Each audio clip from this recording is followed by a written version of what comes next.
ఇటీవల అణ్వాయుధాల అంశం తెర మీదకి వచ్చింది. భారత్ పాకిస్తాన్ల మధ్య తీవ్ర స్థాయిలో ఉద్రిక్తతలు చెలరేగిన నేపథ్యంలో అణ్వాయుధాల అంశం ప్రస్తావనకు వచ్చింది. అణ్వాయుధాల ప్రస్తావన రాగానే ఎవరికైనా వెంటనే ప్రస్తావనకు వచ్చేది హిరోషిమా, నాగసాకి నగరాపై కూడా జరిగిన బాంబు దాడులే.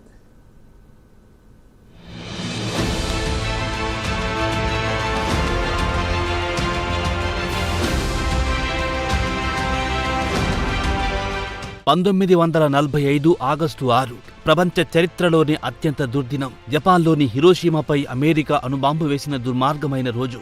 మానవాళి చరిత్రలోనే మాయని మచ్చగా మిగిలిపోయింది హిరోషిమాపై అణుబాంబు ఘటన. ఈ దారుణ ఘటన ఫలితంగా 3 లక్షల మందికి పైగా చనిపోయినట్టు తేలింది.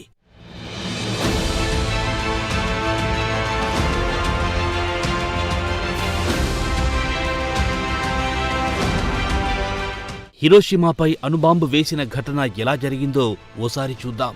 జపాన్ కాలమానం ప్రకారం ఆగస్టు 6వ తేదీ ఉదయం 7 గంటలకు దక్షిణ వైపున వస్తున్న అమెరికా బాంబర్లను జపాన్ రాడర్లు పసిగట్టాయి. వెంటనే చెవులకు చిల్లులు పడేలా ప్రజలను హెచ్చరిస్తూ సైరన్లు మోగించింది జపాన్ సైన్యం. మరి కాసేపటికి జపాన్ అంతటా రేడియో కార్యక్రమాలు నిలిపివేశారు. అయితే అప్పటికే జపాన్ తీవ్ర ఆర్థిక ఇబ్బందులు పడింది. పెట్రోల్ నిల్వలు నిండుకున్నాయి. పెట్రోల్ లేకపోవడం వల్ల అమెరికా బాంబర్లను అడ్డుకోవడానికి జపాన్ తమ విమానాలను పంపించలేకపోయింది.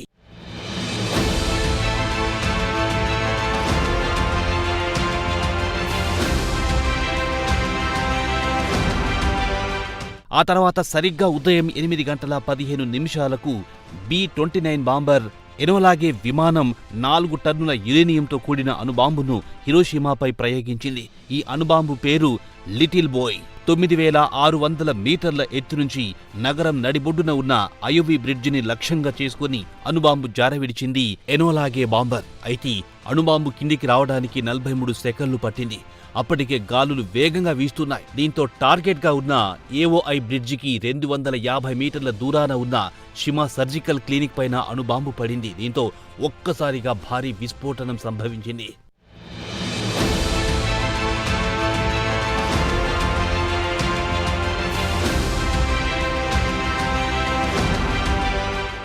అణుబాంబు విస్ఫోటనం దెబ్బకు దాదాపు 2 కిలోమీటర్ల మేర అంతా సర్వనాశనమయ్యింది. బాంబు పడ్డంతో ఎగిసిన మంటల ధాటికి అంతా కాలి బూడిదైపోయారు. హిరోషిమా నగరమంతా పొగతో నిండిపోయింది. విస్ఫోటనం తర్వాత గంట సేపటి వరకు రేడియో ధార్మిక కణాల వల్ల వర్షం ఆకాశం నుంచి కురుస్తూనే ఉంది. అణుబాంబు దెబ్బకు ఎంతమంది మరణించి ఉంటారన్న విషయమై అదే ఏడాది డిసెంబర్ 31 వరకు లెక్కలు తీశారు. మొత్తం 1,40,000 మంది ప్రాణాలు కోల్పోయినట్టు లెక్కలు తేల్చారు. అప్పటి హిరోషిమా జనాభాలో ఇది 40% అన్నమాట.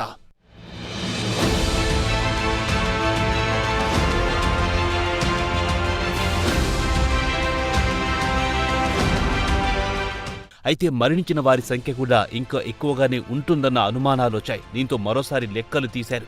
చివరకు మొత్తంగా 3 లక్షల మంది మరణించినట్టు తేలింది. బాంబు దాడిలో బ్రతికి బయటపడ్డ వారి జీవితం ఆ తర్వాత డిసీజ్ ఎక్స్ అనే వ్యాధితో నరకప్రాయంగా మారింది. రక్తపు వాంతులు, జుట్టు రాలిపోవడం వంటి లక్షణాలతో దాదాపు 2 నెలల్లోనే చాలా మంది చనిపోయారు. మిగిలిన వాళ్లు కూడా దినదిన గండంగానే బ్రతుకు వెళ్లదీశారు. వివిధ రకాల క్యాన్సర్లు, ఇతరతర అనారోగ్య కారణాలతో దయనీయ జీవితం గడిపారు.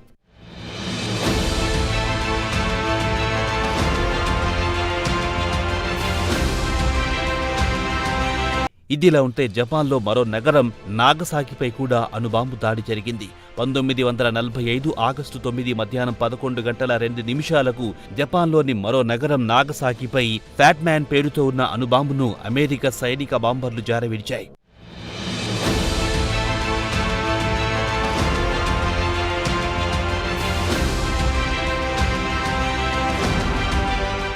అణుబాంబు పేలుడుతో కిలోమీటర్ పరిధిలో ఉన్న ప్రతి వస్తువు ధ్వంసమైపోయింది. క్షణాల్లోనే చాలా మంది చచ్చిపోయారు. జంతువులు మాడిపోయాయి. పేలుడు తీవ్రతకు 8 కిలోమీటర్ల దూరంలో ఉన్న ఇళ్ల అద్దాలు కూడా ముక్కలైపోయాయి.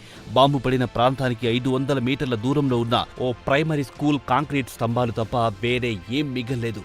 బాంబు పడిన కేంద్రానికి కిలోమీటర్ పరిధిలో ప్రతి వస్తువు వేడికి ఆవిరైపోయింది. అన్ని కాలి బూడిదైపోయాయి. మైక్రోసెకండ్ లోపలే నాగసాకి జైల్లోని 3 భవనాలు నేలమట్టమయ్యాయి. జైలర్ సహా జైల్లో ఉన్న ఖైదీలందరూ విగత జీవులుగా మారిపోయారు. అణుబాంబు విస్ఫోటనానికి నాగసాకిలో డాక్టర్లు, నర్సులందరూ చనిపోయారు. దీంతో కొంతకాలం పాటు గాయపడ్డ వారికి చికిత్స అందించేవారు కూడా నాగసాకిలో లేకుండా పోయారు.